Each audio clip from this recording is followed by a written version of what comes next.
It was meant to ease congestion on Interstate 35, but the southern section of the SH-130 toll road has hit some hard times, and it's not even a year old yet. At 85 miles an hour, the toll road from South Austin down to Seguin has not been quick to pick up its traffic count. That's causing an investor service to downgrade the private toll road company's credit rating. The company spent $1.4 billion to build the 41-mile-long extension, and it has an agreement to operate the stretch for 50 years, sharing revenue with the state of Texas. But will drivers ever take advantage of this road in large numbers? KXAN's Josh Hinkle has this in-depth look. North of this nightmare, by 30 miles, you have an important intersection, a driving decision to make. Brave downtown Austin traffic on old I-35, or try a relatively new route around the city, State Highway 130. We have an appointment to make. If we get late, they charge. Here at the last stop before the last leg of his weekly trucking trek, Antonio Guzman always finds himself leaning toward tradition. I'm going to take 35 because it's 11 o'clock, so it's cool.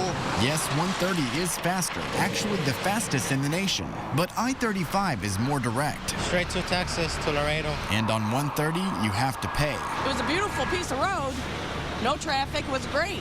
It's just that my company won't reimburse me. The toll road takes you east, away from development and other drivers. Many use the upper section, but down here, it's a different story. This privately owned portion stretches 41 miles through rural Travis, Caldwell, and Guadalupe counties, all the way to Seguin. A financial report says so far it's seen only about half the number of drivers the company projected. Anticipation of the toll road mounted since developers reached a deal 7 years ago. Then construction began in 2009, and the first drivers hit the pavement last year. So what makes a road worth traveling? Well, you can tell with its traffic count and how much money it's making. So we sought out a tollway seeing a lot of success and headed southeast. Starting route to Houston TX.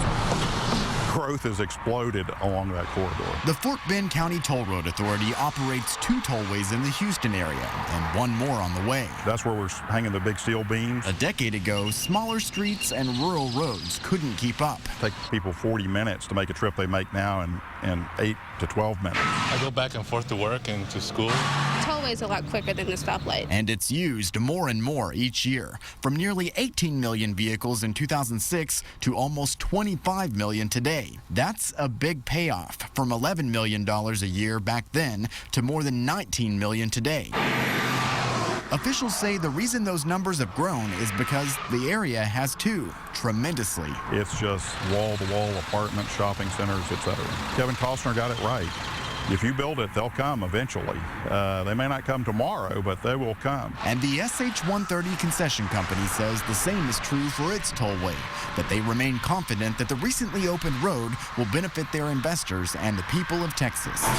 Guzman agrees. More time and more traffic will push people and development to the new tollway. After 3 or 4 o'clock, I take that loop, the new loop, because the traffic is really bad. Right now, I just want to go home. You know, after 6 days on the road, I just want to go home.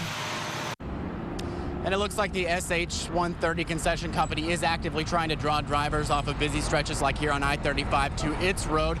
It has actually created a promotional campaign that's on air, online, and on road. It's forging partnerships with communities along the road. And also, TxDOT has lowered the rates for trucks driving on SH-130 for an entire year. Reporting live, Josh Hinkle, KXAN News. Records we obtained from the state of Texas show fewer than 1 million vehicles used the SH-130 concession company's road in the first 3 months it was open. We've requested the remaining months, and we'll let you know what we find out. Maybe a bright point for traffic count on the toll road, the Circuit of the Americas. The Raceway and Event Center just opened last fall, and while it's just north of the private portion of the toll road in question, it still brings hundreds of thousands of cars and trucks with each large event, and many are using the new road to get to COTA.